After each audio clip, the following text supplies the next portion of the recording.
we're quick to assess, our business and how can I better do this and how can I better do that, but we're not reconciling our personal lives. You need to reconcile, you need to assess, you need to make sure you're moving the way that you want to move or that you should be moving. I just want to have the full experience. And these are things that don't have anything to do with real estate, but these are things that could potentially put a smile on my face or allow me to use a different part of my brain.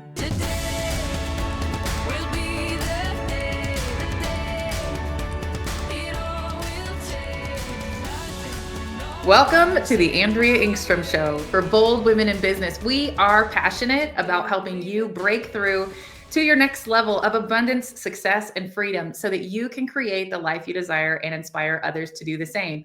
I'm your host, Andrea Engstrom, and I'm here with my lovely co-host, Brenda Stroud. Hey, Brenda. Hey, girl. Hey. All right. On today's show, we are going to talk about how to build a business that supports the life you desire, because most people get this backwards. Yes. Does that sound right to you? Yes, it does, girl. That's a great topic. I'm glad we're going to bring it up today. Yes. I think I'm actually excited to talk about this because I have struggled with this throughout my career. Mm-hmm. And so everybody listening, just know we have not figured this all out yet. We are talking about it because it is important to what's going on in our lives right now. And we want to be able to help you pay attention to the things that matter in your life, not just your business. That's right. That's right. I recently realized that I've been in real estate investing full time now, almost 5 years. Yeah. Okay. June is going to be 5 years. I'm doing it for full time, and I feel burned out. I feel like I dove in with both feet and both hands, and everything was committed to getting into real estate investing full time. And it just kind of dawned on me, like, okay, what are you doing? There's been things I haven't been doing in my personal life because I've been so focused on building a portfolio, building relationships, all the things that goes along with building a business. And as a result of that, my personal life, I think, has kind of like taken a back seat. And now I'm ready to kind of reorganize and restructure my priorities because it is a priority issue, I think. Yeah. I think it's, especially when you're starting something new and it's really exciting. It can be like 100% of your focus. And then what happens is that we start getting more responsibilities connected to that thing that we were so excited about. Right. And it almost becomes like a snowball rolling down the hill. And it's like, now I can't stop if I want to. It takes on a life of its own. Not to say, I wouldn't say I have regrets as much as it is that I realize that I have to do a better job of balancing things out. I have to slow down or something. Yeah, no, I think it's so good. And, one of the things I do about once a quarter, and I take my mastermind group through this too, is like 90-day planning. And so digging into what are the categories of your life that are really important to you. And we talk about business last. Like, it's like your home situation, like where you live. Are you happy with your physical environment? What about time with your family, romantic relationships, health priorities? And health is, I gotta be real. Okay. Health is one of the things that I feel like falls off my priorities list. The fastest. I don't feel as guilty about it as I do if I'm not spending as much time with my kids. Okay. I want to. Okay. Does that make sense? And that's typical of women. As women, we'll prioritize our children, we'll prioritize our mates, but we don't prioritize our own life or our own health. So that's one of the things where we have to really be conscious about that. Yeah. That's a real, I'm glad you said it that way, because I don't always think about it that way. Like, but it's true. Like, you can end up the last one on your priority list.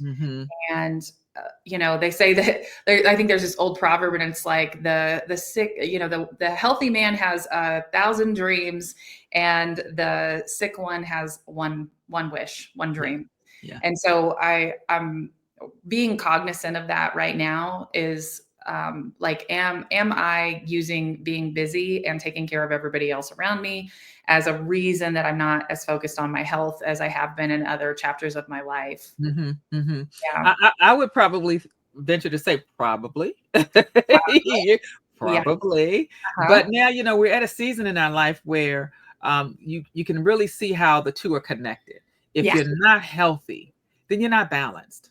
Now, Yeah. when you're younger, you can kind of let things go. You don't have to exercise as much. You don't have to be as concerned about what you eat. You can function on a few hours rest. But as you mature and you get older, and then that then starts to also tax your thinking and how you're processing information, then it becomes more of a weight on you as you get older than it is when you're younger. We don't Oh, re- yeah. we don't rebound as quickly as we used to when we were younger. Absolutely. And I'm also recognizing this next season of my life Mhm. is like, I gotta treat myself differently. My sister texted me the other day. She's like 18 months older than me. And she's like, perimenopause is hell. And I was like, tell me about it. I was like, why are we not talking about this more? What are you Yeah. doing to like get rid of brain fog and like have more energy and like what's happening with you? And so I know that this next chapter, I've got to pay attention Yeah. to the changes that are happening in my body because I know Mhm. that it's affecting me.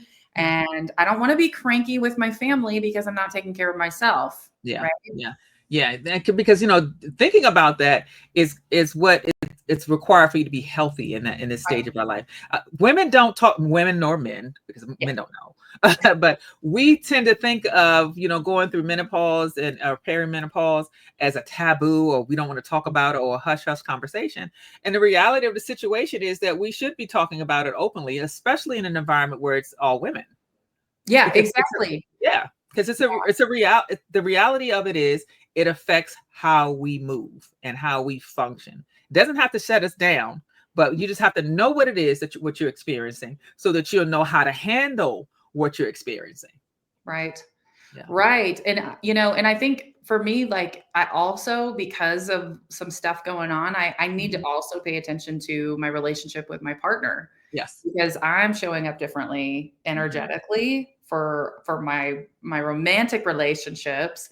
And I need to pay attention because I want to be the best version of myself and not because and I don't know if you can relate to this. I feel like I will show up in full energy Mhm. for the women that I coach, and I got to go live on Facebook and I got to do the podcast and I'm leading this group and I'm doing this thing. And then I'll Yeah. crash for my family.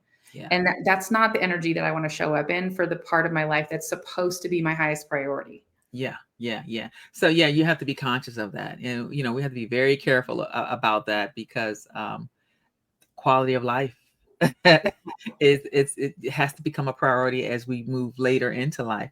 Your quality of life, the experiences that you're creating, for not just for your family but for yourself, will Hmm. dictate how healthy you are emotionally, mentally, all of those things. Like I said, when we're younger, we're looking at what we're eating, we're looking at all these other things, but as we get older, we have to lean more into the quality of life that we're creating for ourselves, the roles that we're playing in that quality of life, and Yeah. not feeling guilty for taking care of yourself, for stepping away, taking a breather, Hmm. as they say, woo-sighing every once in a while, just for you. Yeah. But you are the one that ignites that. You're the one that has to make sure that happens for yourself, Yeah. because you can best and believe that our children are making sure that the things that they want happen. Our Yeah. mates are making sure the things that they want Yeah. happen. So you have to take the same steps of whatever that is. Yeah. I also am all being cognizant that I'm 5 years into my sobriety journey and I cannot afford to slack on self-care. I cannot Yes. afford to not pay attention to my spiritual health, Mhm. to picking up my tools every day, to journaling, meditation, prayer, getting my head on straight. And it's not, and for me, this Mhm. is not a luxury. It is a life and death situation that I got Yeah. to take care of my spiritual fitness so that I can show up for the long term for myself Mhm. and for my family and for all the people in my life that I love. Yes. And thinking about it from that perspective is that when you have those vulnerable moments, you'll have the tools to not make bad choices.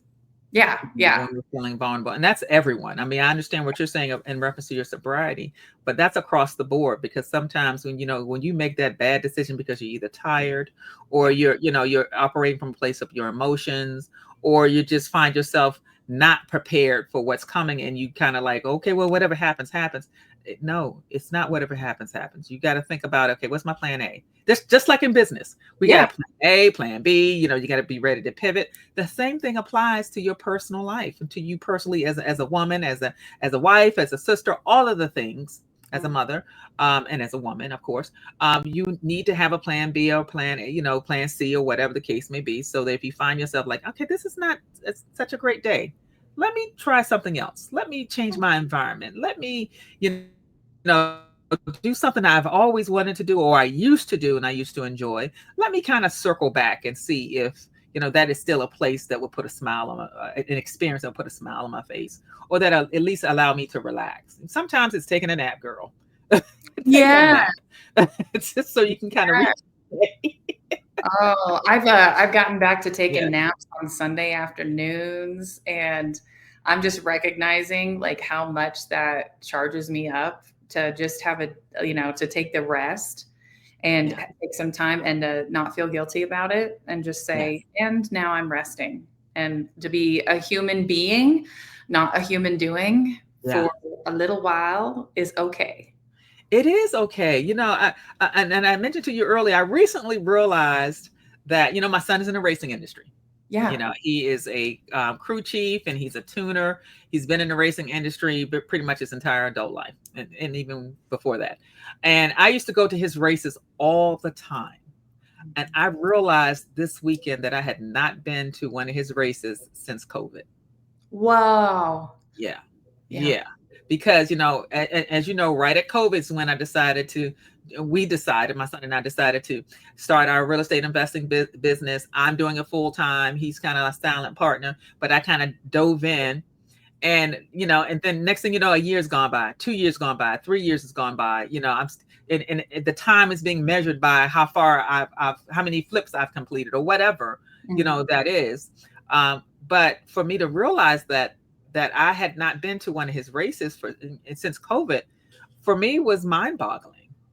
Yeah. I love to show up for my family. I enjoy going to his races. And what's funny is I used to go to all his races. I would go so frequently. They were like, you would think your son was the driver, not on the crew. And I'm like, no, he's on the crew, but I'm here to support him.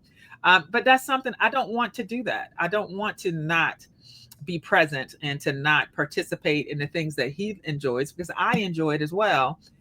Showing up for my son and being able to enjoy like admiring the man that he has become, Mhm. and and watching him with his family and just like this is perfect. For me. So I hadn't gone to his race in a long time. I hadn't taken a vacation since 2018, 2019, a real vacation. I mean, like leave the country vacation. Now we've done a few little small cruises, but not like I like to take 10, 12-day vacations. Yes. you know, and I hadn't done that. So I am, that's why I'm excited or I'm more eager to wrap up all the projects that I still have lingering out there to kind of bring them to a conclusion, let them cash flow, do whatever. And I do not plan to start any new projects until I finish the project, which is me. Yes. I love that for you. I love that for you. And I think it's so important that people hear this from us. The Mhm. women who are in the thick of it are Yeah. hearing from, because you are a high performer. I am a high performer. Categorically, our results speak for themselves. But in addition to that, I'm kind of a productivity coach. Like I coach people on time management. And I think sometimes we attach our value and our identity to how productive we are in our business. Yeah. And Yeah. the conversation needs to shift to who do you really want to be? What do you want your life to look like? Mhm. And to be intentional when you're setting yourself up for your business, or you're deciding what your next chapter is going to look like, to be really intentional about what you want your life to look like as the first priority, and then to create a business that aligns with that vision for your life. Absolutely. Absolutely. I always think that it's not about the coaching from the standpoint of real estate or business. It's about coaching the whole life, the whole woman. Yeah. Who we are, in business. Okay, great. But also who you are personally, who you are in your family, thinking about creating experiences. Because for me, it's not all about the money. It's all about creating positive experiences that I can pass on to my children, or to my son and to my grandchildren. It's not always about the money. So that's not what's driving me. And because it's not what's driving me, I'm willing to say no to things that other people will die to say yes to. Yeah. Yeah. So being really intentional about not only what you say yes to, but what you say no to. Exactly. Yeah. Exactly. Yeah. And I think that's hard, because when you've been in a pattern of saying yes to opportunities, and having that open hands, like magnetism that we talk about, is like, how do I become an attractor of opportunities, to be the kind of person that people want to partner with, and that opportunities keep coming because you've become that person. So now you've got to learn to be the person who says no. Right. The other part of that, how to becoming an attractor, you got to finish that manifestation to the point of, but how do I also make sure I have a balanced life? Yes. Be an attractor and know when to balance it out, know when to say no, know when to say I can take a little bit of that and not so much of this or whatever. So it's almost like you got to finish the thought. You ask God for these great things, but you have to finish that thought of what it's going to look like. And because you've never received it, you don't realize that you got to also put like bumps in the road so you don't go speeding down the hill and up over the cliff. Yeah. I remember when I first got started in real estate, I like writing down goals that included like 100 doors or something.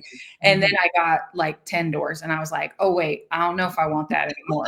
Right. I don't know about that. I don't know about that dream.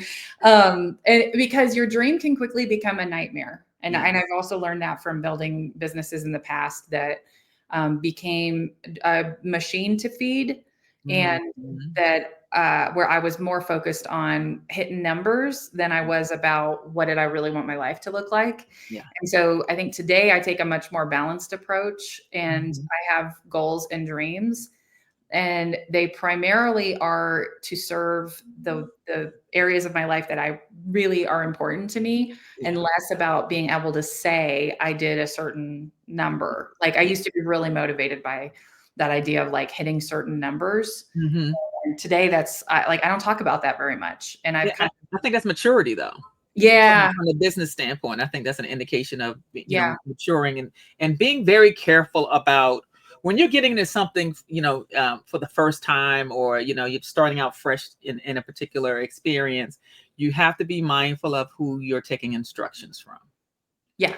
And if they're not balanced themselves, if everything is go, go, go, go, produce, produce, produce, and you don't have that piece in there that's saying, but make sure you're taking care of you, make sure you're carving out time for all these other things that's going to always be there, which is you, and your quality of life, then you kind of got to be mindful of that, or be prepared to say that to yourself.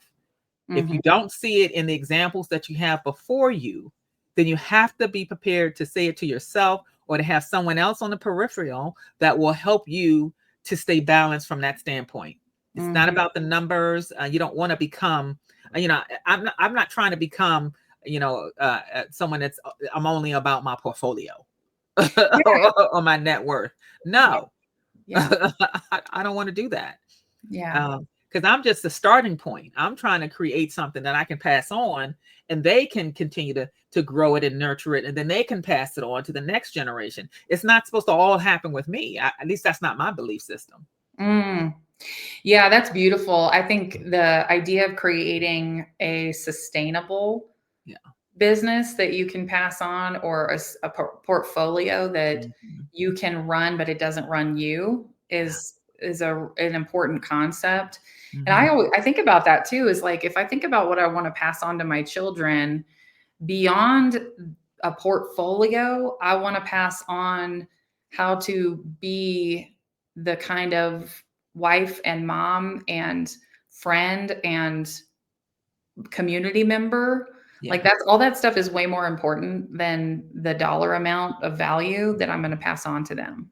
Absolutely. Absolutely. I totally agree with that. I've learned as I've matured over the years that it's not about the expensive gift. It's about creating experiences. It's about creating experiences. Because when you think about, okay, yeah, you get a nice bouquet of roses, they're going to die. But the experience that maybe you create with your family member, and that's either through vacation or just taking time, out together to walk or whatever that is, to create those experiences, that has more value to me than it does trying to find the perfect gift for someone. So I kind of try to lean more into that. So even from the investing standpoint, because as you know, I invest in underserved communities. So I call myself a mission investor. That's about experiences too. It's not about necessarily money, but making sure that that I help that I be a part of the revitalization of a community that needs to exist. It needs to survive. So, being able to give positive things back to them so they can have positive living experiences and, all of those things, they kind of tie together a little bit. But at the same time, I still have to make sure that I'm not overdoing it.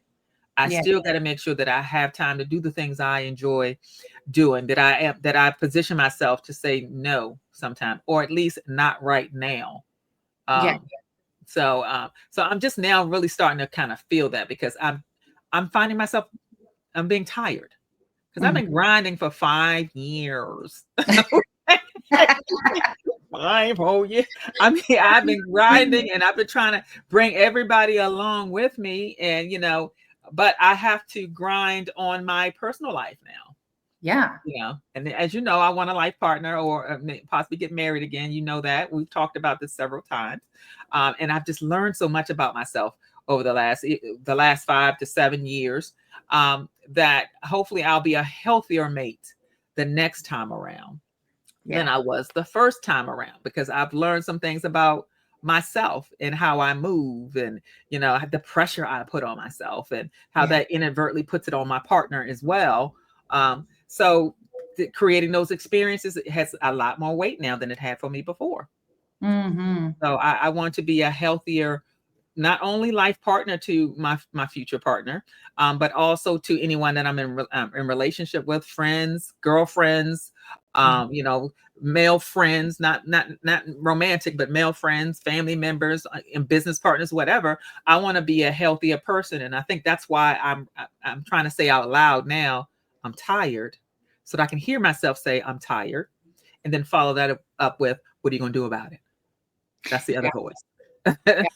I love that. And this is from such a deep place of intention, and not of like an excuse to not be productive. Right. Because that's two very different things. And I think when you have been on a track of literally running on a track of high productivity, constantly available, doing the next deal, making sure everybody has what they need from me, and things aren't falling apart.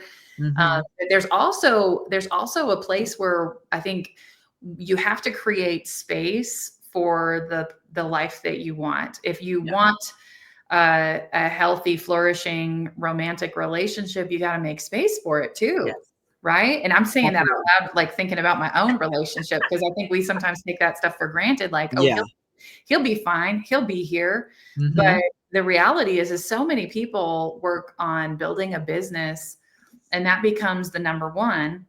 And then we look up, and it's like, we were like, I'm going to build this business for my family. And we look up, and our family is falling apart because we haven't taken care of the important stuff, and we haven't allowed ourselves to have the space to show up for ourselves, or to show up for the people in our life that are important. I agree with you, on that, because I think we'll be quick to reconcile our books.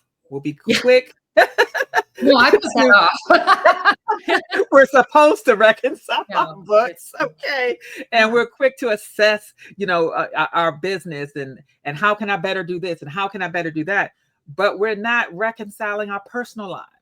We're not assessing our personal lives the way our friendships. I got some lifelong good girlfriends. I mean, we've been together for a very long time, and I feel fortunate. But there's a conscious effort that we have to make to maintain that connection. Whether it's let me call, I haven't talked to her in a couple of weeks, let me call and just check in or whatever. Well, we got to do the same thing in all areas of our life. We got to stop. You need to reconcile. You need to assess. You need to make sure you're moving the way that that you want to move or that you should be moving. I mean, if you got to throw some more exciting things into your life, like bowling, you always wanted to learn how to bowl. Like I always wanted to learn how to play golf. Oh, yeah. Yeah, I always wanted to learn how to play golf. So as well as I've always wanted to take singing lessons. Yes. And learn how to play an instrument. These are things I've always kind of wanted to do for me. Now, when I got married the first time, I took singing lessons and I was supposed to serenade my husband at the time. The pastor completely forgot and skipped over it completely. So it must not have been meant to be. Maybe God knew something then. So the next time I settle down, I want to sing. I love music.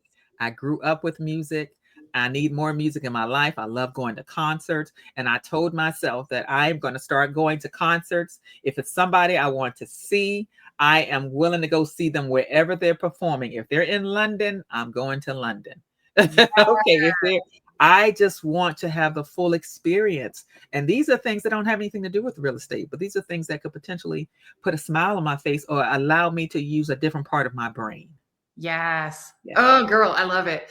I love it. And you were talking about like we are, quick to get our books reconciled. And the truth is, I have had more appointments with my bookkeeper in the past year than I have had dates with my husband. No, that is the truth. Because I meet with her almost every single Monday, no matter what.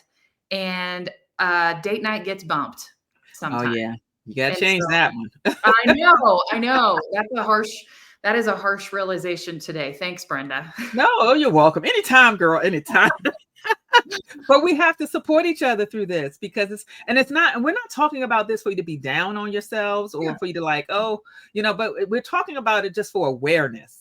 Mm-hmm. Because you can't affect change in your life if you're not aware of where you are, where you're trying to go, where you're going and where you're trying to go. And then you try to reconcile those two. So, like I said, for me, I have a chronic, illness. I have scleroderma and is triggered by stress. Stress could literally kill me. So for that reason, there are times when I pull back. Mm-hmm. There are times when I'm not as active as, maybe as other people think I should be, because I'm being very conscious and aware of how certain things that might be, just another thing for you, but could take me out. Yeah. And if you don't know those things about me, you could be thinking like, oh, Brenda's just not engaging or Brenda's not, it's always something. And I'm like, I don't really care if that's how you see it, because I have to make a conscious decision to take care of myself. And I have additional things that I have to do. And I've had to do since my early 20s to maintain my quality of life. And one of them is if you're tired, you got to sit down. Mm-hmm. When I travel, typically when I'm getting ready to travel somewhere and people are like, well, what time are you leaving? When my body says I'm rested. I don't put a time on it or anything. My body tells me, okay, girl, you ready to go. You know what I'm saying? And I had to get away from those times and those constraints because I could be, I may not be well rested. I might be tired. I might be exhausted. Chronic fatigue may kick in. So for me, I have to also, that's another thing I have to be consciously aware of is when my body tells me, slow down, go to sleep, rest, or whatever, or say no, mm-hmm. I got to do it because it will take me out. Yeah. This is such good conversation. And I know there's so many women, I think also that we have attached, we've attached our identity, not just our value, but our identity to what we do instead of who we are. Yeah. And we don't know how, I mean, it's so funny because one of the exercises I take women through that are thinking about launching a coaching program, and I'm trying to help them figure out. And one of the questions I ask them is, what do you love? Yeah. And they're like, I don't even know. Like, I love business and and I'm like, no, like, I want you to, and this is an exercise. I got this from my therapist years ago. He said, I want you to write down all of the things that you love doing or that at some point in your life you loved doing. Because at the time that he asked me that question, I was running a business. I was a high performer. I had 30 team members. Like, it was a stressful thing. And he said, you need to reconnect to you. What do you love? Who are you? If that whole thing went away, who are you? And I'm like, well, then I look at my other identities. I'm a wife, I'm a mom, I'm a daughter, I'm a sister, I'm a friend. But he's like, but what do you love? Like, what is it that makes you uniquely you? Because those things you were born into, or, what happened in your life, and that's not who you are, because any of one of those identity connected situations could go away, disappear, and then we're left with you. So who are you? Yeah. And I had the hardest time writing it down, but the exercise was super helpful because I thought about, what did I love to do when I was a kid? And I used to take dance lessons, Brenda. When I was 16 years old, I took 5 dance classes a week. Wow. And I love to dance. And so as an adult, like, I haven't taken dance. I don't until about, and I told my husband this after I did that exercise, and he scheduled us dance lessons together. That's awesome. That's sweet. Yes. And it just helped me to reconnect to that piece of myself. And like, and that's so outside his comfort zone. Like, I got to tell you, like, that is not the kind of guy that's not who I married. He's changed so much. And like, you couldn't tell that because, Andrea and I went on a short cruise together a couple of years ago. And I'm going to tell you, I love to see you guys out there on the dance floor, and you guys were cutting the rug and got us all out on the dance floor, dancing. And you were like your happy place. Oh yeah. So it makes us so happy. It makes me really happy. I love to sing. I love, I used to do theater. I love to do creative things. And, since I've been on this like mom and career path and all those things, like, so many of those things we stopped doing because we have all these excuses for, we're so busy with our business and we're so busy with our family and all these things. And so this idea of reconnecting to what fills you with energy, how do you take care of your spirit, and it's not just about not feeling tired. It's about like what lights you up, and what really fills you with energy that you then can show up for those other categories of your life. But you got to do things that you love, that fill you with energy and that feed your spirit. Absolutely. Absolutely. And you touched on something that we both are vested in, which is therapy. Yeah. I am a firm believer in therapy, maintenance in your mind. If you're going to maintenance your health, you're going to maintenance your car. Why not maintenance your mind? Something you use every day, all day. Yeah. So, it's not necessarily something I feel you got to do just because something's wrong or whatever. I just think it's something to do that's healthy, especially for us as women. We like to use a lot of words, and sometimes the people in our life don't have the space for all of our words. So I'm going to take it to my girl, to my therapist, and we're going to talk it out to kind of help me to sort out some of the things that I didn't even realize was happening, in my life. So it's, I think it's important that we do those kind of things for ourselves. It's a way of loving. For me, when I do have my therapy appointment, because I see my therapist twice a month, it's like a way of me hugging myself. Oh, yeah. I love that. I love that. Yeah. Yeah.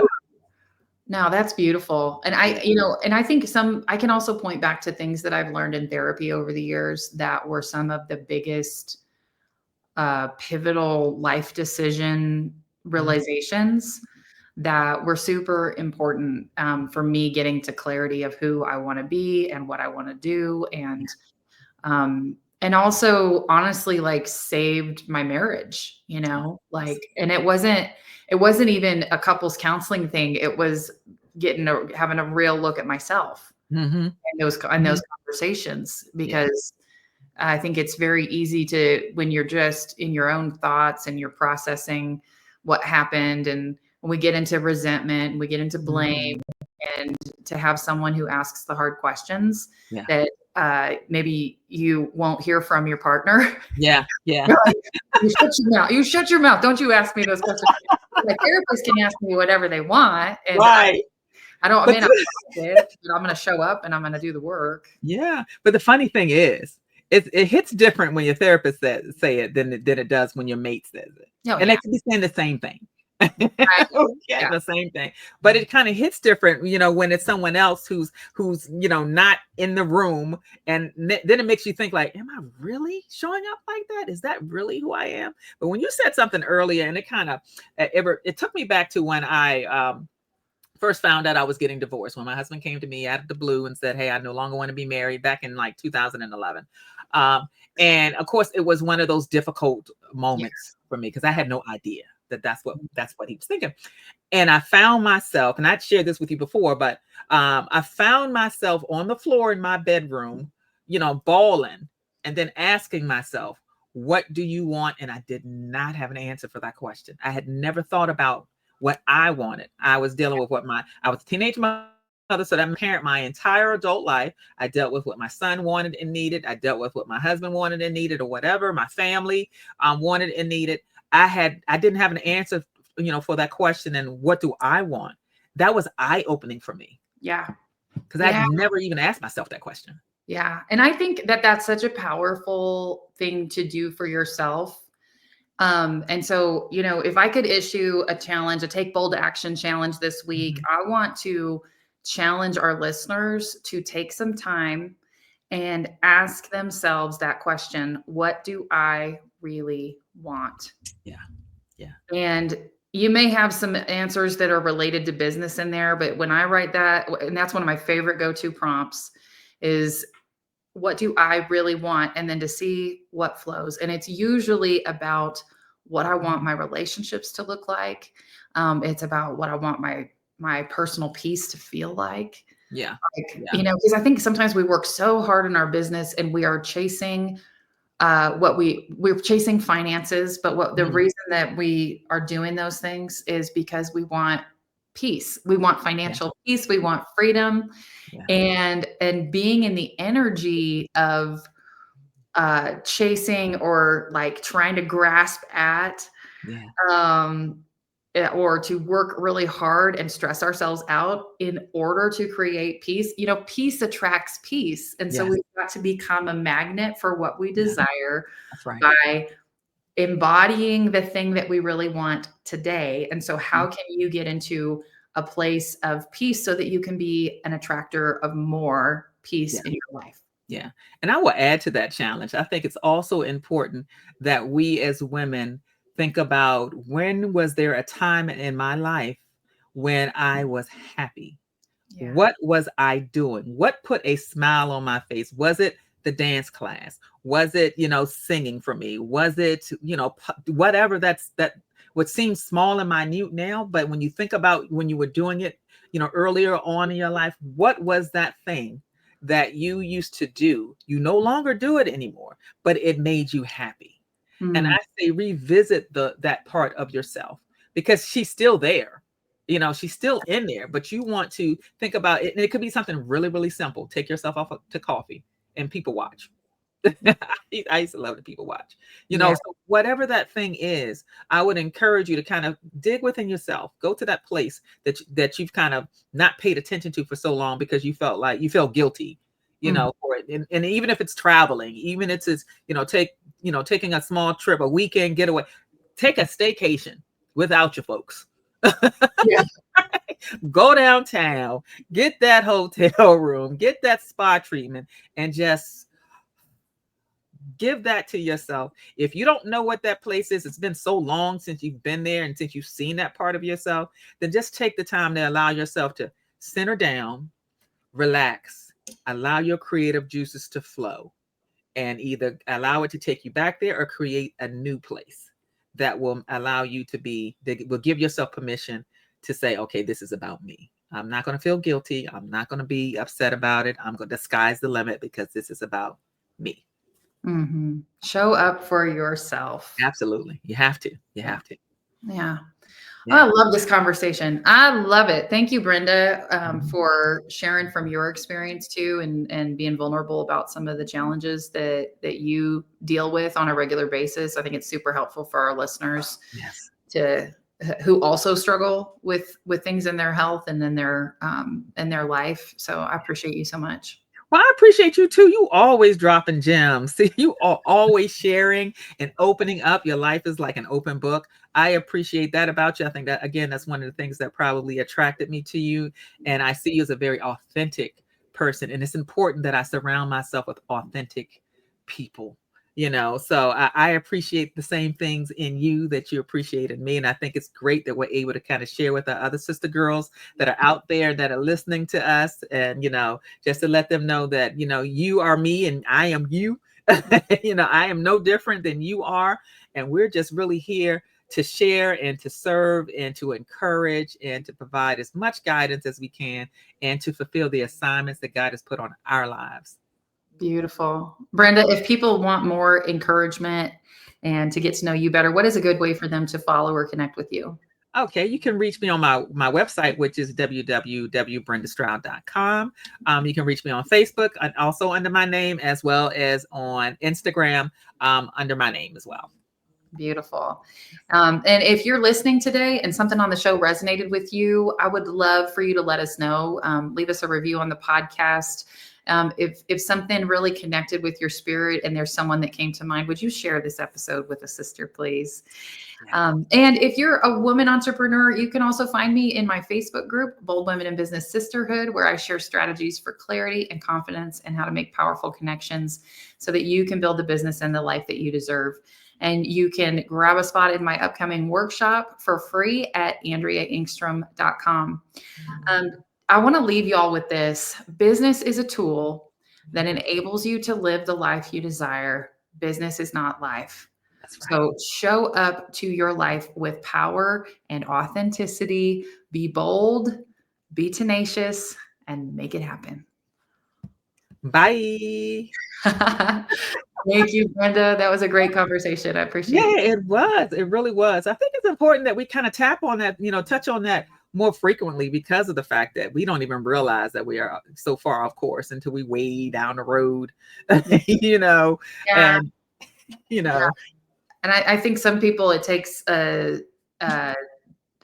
diagnosis yeah. or a startling event in their marriage Oh, yes. before we recognize it. So I want for people to watch it before it gets to a point where, be intentional Yeah. and don't let it get to a place where you are forced to make a Mhm. change. Let it be because you choose, Yeah, right? yeah, Yeah. yeah. I wouldn't want anyone to experience what I've been experiencing lately. Now, it's definitely an awakening for me, Yeah. but I'm just now realizing that I had hurt some people's feelings, Uh, probably 6 years ago, and it just kind of God brought it to light like within the last couple of weeks, where it's yeah. like I'd never thought that they looked at it that way. Oh, So of course, in me realizing that, that's causing me to kind of take a look at myself. How come you weren't able to see that? And I've realized at the time when I had this experience that I was experiencing trauma, ah, and I didn't know that's what I was going through. So as a result of that, the people that I was in relationship with kind of caught the brunt of that because I was checking out. mm, So I never thought of myself as that's what I was going with at the time. But I had sold my house I lived in like 13 years, and it was really truly my home. It was a house I bought with my ex-husband. I loved living in that community. It was full of shit. Had a whole bunch of stuff. So I was like, how am I going to move all of this? It was just a lot of change. yeah, That for me, that's what triggered it for me. So many things was changing all at one time. yeah. And then the people that was close to me at the time, I did not even think about. I was so engrossed in what I was experiencing. I didn't even think about that maybe some of the things that I was saying and doing, or even just pulling back, could have been hurtful to them. Mhm. So Yeah. yeah. Yeah, that's good. I mean, I think we also sometimes that happens, naturally or, um, and that was during a season too where the whole world was changing. Yes. And a lot of people experience that. I say that to say, give yourself grace for Yes. a season of your life that was different and weird. And you were becoming the next version of yourself. And sometimes relationships shift Mm-hmm. those seasons, and that's okay. But we also want to honor the Yeah. people that we love That's and right. be the person that we want to be. And so doing those, making those shifts with intentionality is really the key. Yeah, I mean, I totally agree, and I was saying it's not so much from the standpoint that I was beating myself up about it, but that I think that God knew I was ready to realize that's what it was at that time, Oh, so yeah. that I could now be better moving forward, or be able to acknowledge that, girl, you don't have to carry the world on your hand, on your shoulders. That this is what it looks like if you're doing too much. Mm-hmm. So now when I look back on that, at that time, I can now describe it. At the time, I couldn't describe. Right up to recently, I did not know that's what I was dealing with. So so I think God uses my experiences as teachable moments. But Yeah. I also have to be able for me to verbalize that lesson, because somebody else will hopefully be blessed as a result of me sharing that. I was able to look back and I was able to see, like, I could have handled that differently. It's never too late to correct yourself, or to bring balance to how you were thinking, and so that it won't repeat itself again. Like I said, I'm blessed with amazing people in my life and amazing friends, and they give me room to circle back, and the appreciation that they express when I do circle back, to let them know, like, I see you, I recognize that I could have handled that differently, and from this point forward, blah blah blah. So it's never too late to heal a wound, or to improve a relationship, a friendship, or whatever that is, because that contributes to your quality of life as well. Yeah. Yeah. Yeah.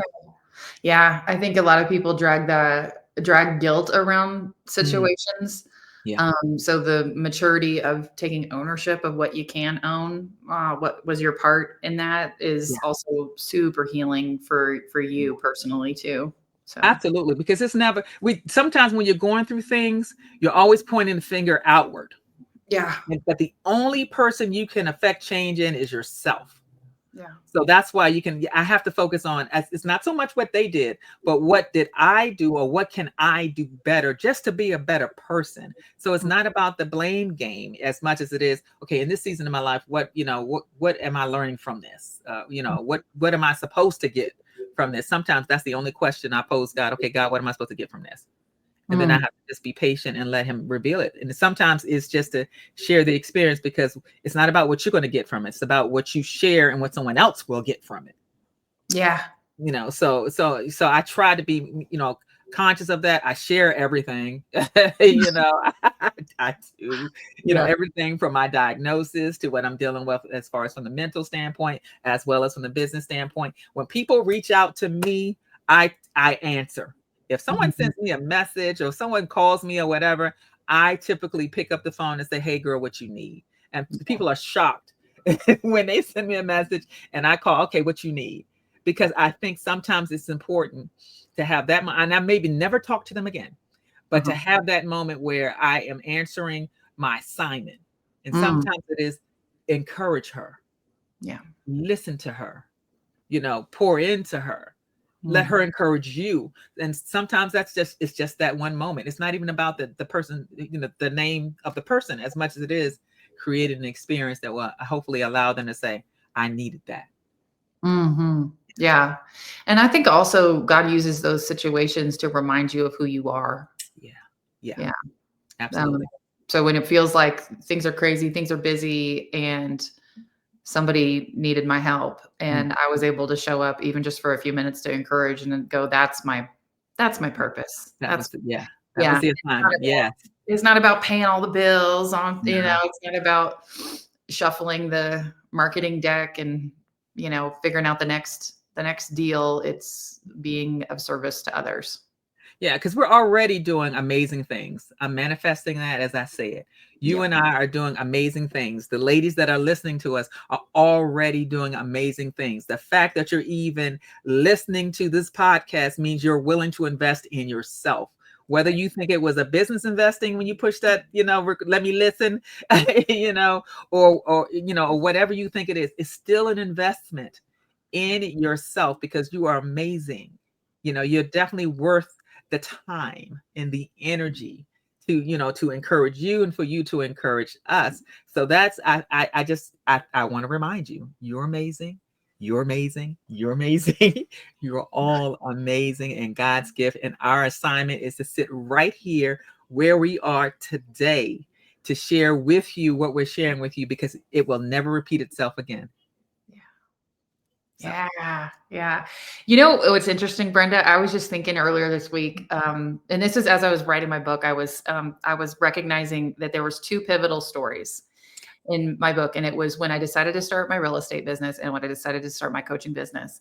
And both of those stories, I listened to a podcast and I heard something that created a massive shift in me. Yeah. That's awesome. And I can tell you exactly what the episode was about and what they were talking about. And it was like, I heard that the message and the story on that podcast. And it was 2 different podcasts and it absolutely changed my life. And so I'm honored to be able to be that for someone else. I hope that someday I will hear stories like that where people are like, I heard your episode about this and I took action and it changed my life. And that's the thing, right? That is the thing. That's the thing. Yeah. You're right. So, being open and able to receive that as well as being able to, again, I constantly say, accept the assignment is the thing. Yeah. Oh, good stuff. Okay. If I'm going to keep this in the episode. So if you're listening still, thank you for joining us. Me and Brenda had a really good chat at the end of the episode today. So absolutely. We love you and we're here for you and excited to be a part of your journey. Be encouraged. Be encouraged. Mm-hmm.